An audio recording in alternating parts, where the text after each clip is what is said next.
खाताना आपण फोटो काढतो.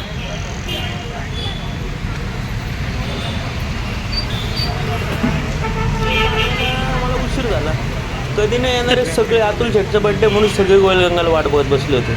मग म्हणलं असं एक गाडी नाही आहे, 2-3च व्हिजिट अँड कॉल आहे, तेवढं आटपले आणि पटकन केक मग मस्तपैकी चीजचं प्रिंट मारून अतुल शेटचा बड्डे करायला गेलो. काय सगळी लोक जमा. अतुल शेटचा बड्डे एकदम जोरात केला सगळा आम्ही. एवढा बड्डे जोरात झाला, एवढं पब्लिक होतं. तेवढ्यात कोणतरी काशी केलं. ॲक्च्युली आम्ही पार्टी दिली होती संतोषच्या बेकरीचे पॅटिसची, पण संतोषची बेकरी बंद होती. संतोष बेकरी मग कोणतरी एक जण म्हणला बिपिनचे काकडी खिचडी पोहे शिरा उपीट खायचं. मग आता तिथं गाड्या लावायला पार्क करायला जागा आहे का? तरी 3-4 4 व्हीलर 2-3 2 व्हीलर घेऊन अख्खे 15-20 लोक आम्ही 20-25 लोक ते गरवारीचं कॉलेजच्या तिथं गेल्याच्या नंतर ना जे बापर ते एक साईडला गिरायक थोडक्यासाठी सगळं बाजूला. शिरा खातोय, कोण उपीट, नुसते पोहे नाही, वडा पोहे खातोय, शिरा खातोय, सगळं भेळ मिसळ. म्हणजे पोटावर पडले होते जो तो किती. आणि कोणी काय म्हटलं ना अतुल शेटचा बड्डे, काय बोलायचं नाही, काही झालं ना अतुल शेटचा बड्डे. अतुल शेटचा बड्डे म्हणजे ते हेच झालं बरं. एवढं सगळं ठूस करून खाल्लं. त्याच्यानंतर ना कोणतरी शिंकला, काय माहिती का, शशिकांतचं ताक प्यायचं. आता पावसाळ्याचे दिवस आहे, शशिकांतचं ताक प्यायला नानापेठेत. आता जाऊ, पण परत विषय तिथंच आहे, नानापेठेत पार्किंग करायला गाडी जागा आहे का?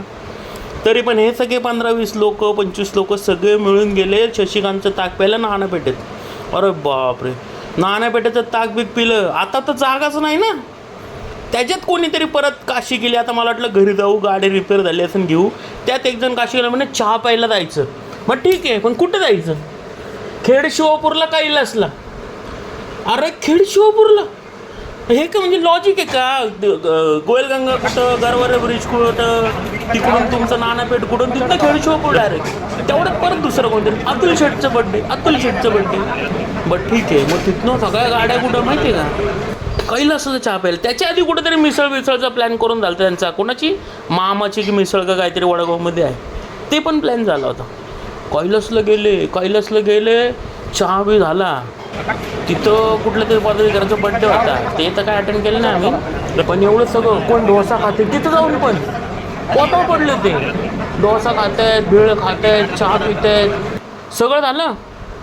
तेवढंच काय कोणीतरी खोळं काय म्हणे गुलाबजाम खायचे, ताकातली जिलेबी खायचे. गुलाबजाम अरे बसणार कुठं तो? तेवढंच कोणते अतुल शेटचा बड्डे आणि काय तुम्ही गुलाबजाम नाही म्हणतात? 100 रुपयाला एक गुलाबजाम तिथं काही नसला. एक गुलाबजाम 100 रुपयाला काय? तेवढं अतुल शेटचा बड्डे 100 रुपये. मग तेवढ्यात ते दादा उठले, पुढे चितळेच्या दुकानात गेले हायवे क्रॉस करून. तिथनं त्यांनी 2 किलो गुलाबजाम आणले. ते गुलाबजाम संपले. बाहेर उतरलं परत काही नसतं, बाहेर तिथं अजून एक गुलाबजामवाला होता, तिथं परत 2 किलो ते भोसलेंना गुलाबजाम घ्यायला लावले. गुलाबजाम खाल्ले. तिथनं मग शेवटी गाडी घेऊन डायरेक्ट थेट घरी आलो. म्हणलं बाप अतुल शेटचा बड्डे, त्यांना पाय पण गेलं नाही मी. एवढं तो अतुल शेटचा बड्डे यादगार झाला. बापरे. एवढा काय विचारू नको. अतुल शेटचं बड्डे. अजून थोडं थांबलं. त्यांचं काय चाललं होतं, अख्खा मसूरला बसू, एक रोटी खाऊन घरी येऊ. अरे म्हणलं काय परत वर्षभर जेवणार नाही आहे का आपण? असा अतुल शेटचा बड्डे झाला. एवढं बाई माहिती आहे का?